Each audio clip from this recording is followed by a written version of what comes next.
जी motor India अपनी ZS EV के बाद दूसरी electric car comet EV launch करने की तैयारी में है। चीनी कंपनियां भारत में आने को उतावली क्यों नजर आ रही हैं, इसको लेकर हमने एक्सपर्ट से बात की, सुनिए उन्हें। ये बात सच है कि चाइना का ये जो दोहरा मापदंड है, एक तरफ गलवान जैसे इंसिडेंट होते हैं, दूसरी तरफ चीन जो है बिजनेस के जरिए दोस्ती का हाथ बढ़ाता है। पर इसके पीछे दोहरा मापदंड मैं समझता हूँ, इसके पीछे कुछ चीन की मजबूरियां भी हैं। मजबूरियां क्या है, अगर आपको समझेंगे तो आपको पता लग जाएगा कि चीन का ये रवैया किस वजह से। पहला, चीन की तरफ से दुनिया ने कोविड के बाद से दुनिया ने कुछ हद तक मुंह फेर लिया है। उसके मुंह फेरने के लगा से मैं बहुत सारे ऐसे देशों को जानता हूं। मैं देशों के नाम गिनवाऊं तो शायद बहुत समय लग जाए। मैं सिर्फ अमेरिका का नाम लेता हूं, जो दुनिया का सबसे बड़ी अर्थव्यवस्था है। अमेरिका में बहुत सारी कंपनीज और बहुत सारी स्टेट्स है जो अब चीन में मैन्युफैक्चर किए गए सामान को नहीं इस्तेमाल करना चाहता।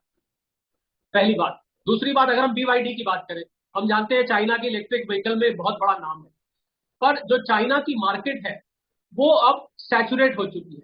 और अगर इस कंपनी को बाहर कोई बड़ी मार्केट ढूंढनी है तो कोविड के बाद से, जैसा कि मैंने बताया, बहुत सारे देश अब चीन से डील नहीं करना चाहते। अब इसके बाद भारत की इतनी बड़ी 142 करोड़ की जनसंख्या, जिसमें से करीब 45 से 50 करोड़ मिडिल क्लास पॉपुलेशन है। सरकार ने भारत के साथ भूमि सीमा साझा करने वाले देशों से विदेशी निवेश के लिए इसकी पूर्व स्वीकृति लेना अनिवार्य कर रखा है। जिन देशों के ऊपर ये लागू होता है वो चीन, बांग्लादेश, पाकिस्तान, भूटान, नेपाल, म्यांमार और अफगानिस्तान है। इन देशों के FDI प्रस्तावों को भारत में किसी भी क्षेत्र में निवेश के लिए सरकार की मंजूरी लेना जरूरी है। कंपनी मामलों के राज्य मंत्री राव इंद्रजीत सिंह ने लोकसभा में एक प्रश्न के लिखित उत्तर में जानकारी दी थी कि देश में 174 चीनी कंपनियां हैं जो भारत में काम करने के लिहाज से मंत्रालय में विदेशी कंपनियों के रूप में रजिस्टर्ड हैं।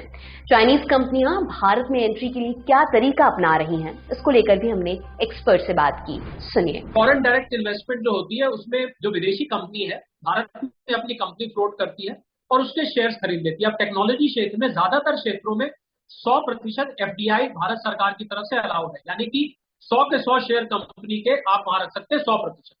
अब FDI की अप्रूवल चीनी कंपनियों को भारत सरकार ने ऑटोमेटिक रूट में मना कर दिया हुआ है, यानी कि चाइना की कंपनी को भारत सरकार से पहले इजाजत लेनी पड़ेगी, फिर वो अपना यहाँ पर प्रोजेक्ट लगा सकते हैं। तो इस चीज को भी बाईपास करने के लिए ये चीनी कंपनियों में, मैं बात कर रहा हूँ Xiaomi की, मैं BYD की, मैं Honor की, मैं इन सब की बात कर रहा हूँ, और भी कई कंपनियां हैं। इन कंपनियों ने अब भारतीय पार्टनर ढूंढने शुरू किए हैं। अब ये अपनी कंपनी पूरी नहीं बनाते, ये भारत के किसी पार्टनर को लेके उसके साथ कंपनी बनाते हैं। उसके बाद या तो उसमें कुछ परसेंटेज ले लेते हैं या टेक्नोलॉजी के माध्यम से उसके साथ एक टाई अप कर लेते हैं। तो इससे ये लोग जो FDI का प्रोविजन जो चीनी कंपनियों पे बैन लगा हुआ था एक तरह से, उसको ये बाईपास करके और यहाँ पर अपने ब्रांड को ला पाते हैं। भारतीय स्मार्टफोन मार्केट में बड़ा दखल रखने वाली कंपनी Xiaomi अब मेड इन इंडिया स्मार्टफोन को पश्चिमी एशिया के देशों में निर्यात करने की तैयारी में है। कंपनी सितंबर तिमाही के आखिरी में ऐसा करने की तैयारी कर रही है। इसके लिए कंपनी ने कॉन्ट्रैक्ट मैन्युफैक्चरर डिक्सन टेक और दूसरी कंपनियों के साथ स्थानीय स्तर पर फोन बनाने के लिए बातचीत भी की है। इसका खुलासा एक मीडिया रिपोर्ट से हुआ। बिजनेस स्टैंडर्ड की एक रिपोर्ट के मुताबिक Xiaomi की योजना अपनी हैंडसेट में भारत में बने पार्ट्स का इस्तेमाल दोगुना कर 70% तक ले जाने की है। सिर्फ इतना ही नहीं, कंपनी अपनी मार्केटिंग स्ट्रैटेजी में भी बदलाव कर रही है। कंपनी अब ऑनलाइन की जगह मोबाइल स्टोर यानी ऑफलाइन के जरिए बिक्री बढ़ाने पर जोर दे रही है। रिपोर्ट के मुताबिक चीन की मोबाइल कंपनियों को भारत सरकार की ministry of electronic and information अपने उत्पाद भारत में बनाकर एक्सपोर्ट करने के लिए कहती रही है। मिनिस्ट्री ने चीन की कंपनियों के साथ कई बैठकों में जोर देकर कहा है कि वे प्रोडक्शन लिंक्ड इंसेंटिव के तहत आने वाली यहां की इलेक्ट्रॉनिक मैन्युफैक्चरिंग सर्विस कंपनियों के साथ साझेदारी करें और जो प्रोडक्ट्स तैयार हैं उन्हें एक्सपोर्ट करें। मिनिस्ट्री ने इन बैठकों में चाइनीज कंपनियों को भारत में अपना प्रोडक्शन बढ़ाने के लिए कहा है। इसी तरह एक और चीनी कंपनी ऑनर भी भारत में फिर से एंट्री करने की तैयारी में है। रियलमी का साथ छोड़ चुके माधव सेठ को लेकर नई खबर यह आई है कि वे जल्द ही इस कंपनी के साथ जुड़ सकते हैं। ट्विटर पर गैजेट्स को लेकर नई नई जानकारियां देने वाले टिप्सटर मुकुल शर्मा ने एक स्क्रीनशॉट ट्वीट किया। इसमें संकेत दिया गया था कि सेठ चाइनीज कंपनी ऑनर ज्वाइन कर सकते हैं। हालांकि अब तक माधव या फिर ऑनर ने इस मामले पर कोई आधिकारिक टिप्पणी नहीं की, लेकिन हाल ही में माधव सेठ द्वारा अपडेट की गई ट्विटर प्रोफाइल कुछ हद तक इसी ओर इशारा कर रही है। इस बारे में भी हमने एक्सपर्ट से बात की। देखिए, बहुत कम लोग इस बात को जानते हैं कि चाइना में जो लेबर कॉस्ट है, जो चाइना का एक प्लस पॉइंट होता था कि वह सामान सस्ती दरों पे बन पाता। वो बहुत कम लोग जानते हैं कि वो प्लस पॉइंट अब उतना बड़ा नहीं रहा है। चाइना में लेबर कॉस्ट बहुत हद तक बढ़ चुकी है। अब जिन कंपनियों ने वहां इतने बड़े स्केल पे फैक्ट्री लगा रखी है, तो फैक्ट्री ऐसे नहीं है कि 1 मिनट में उखाड़ के आप कहीं ले गए। फैक्ट्री की जड़ें बहुत गहरी होती है, उसको उखाड़ना मुश्किल होता है। तो अब जो नए प्रोजेक्ट्स आ रहे हैं वो दूसरी मार्केट्स की तरफ देख रहे हैं, और भारत में लेबर कॉस्ट अभी भी दुनिया भर के मुकाबले बहुत इकोनॉमिकल है।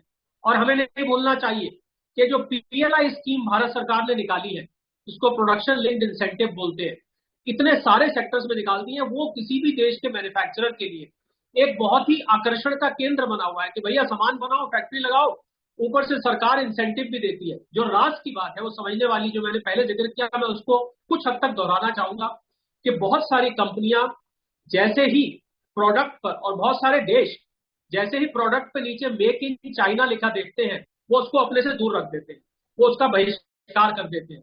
और अगर भले ही शाओमी हो या बीवाईडी हो या ऑनर हो, अगर ये भारत में सामान बनाएंगे तो इस पे मेक इन इंडिया लिखा होगा, भले ही ब्रांड नेम चाइना का होगा। तो जैसे ही मेक इन इंडिया लिखा होगा, इसकी स्वीकार्यता उन देशों में बहुत बढ़ जाने वाली है। पर इसमें हमें कुछ चीजों पर सतर्क रहने की जरूरत है कि ये सब टेक्नोलॉजी से जुड़े क्षेत्र हैं, इनमें स्पाई करने का, यानी कि भारत में मैन्युफैक्चर करने का ये नहीं है वो सीक्रेटली आप एक स्पाइंग का तरीका ढूंढ रहे हो कि भारत के गतिविधियों पर नजर रखी जा सके। एक हमें इस पे ध्यान रखना पड़ेगा। एक पीछे चाइनीज कंपनी ने जो फ्रॉड किए थे, कभी टैक्स की चोरी, कभी कस्टम ड्यूटी की चोरी, उन सब पर भारत सरकार को नजर रखनी पड़ेगी। इलाज का खर्चा पानी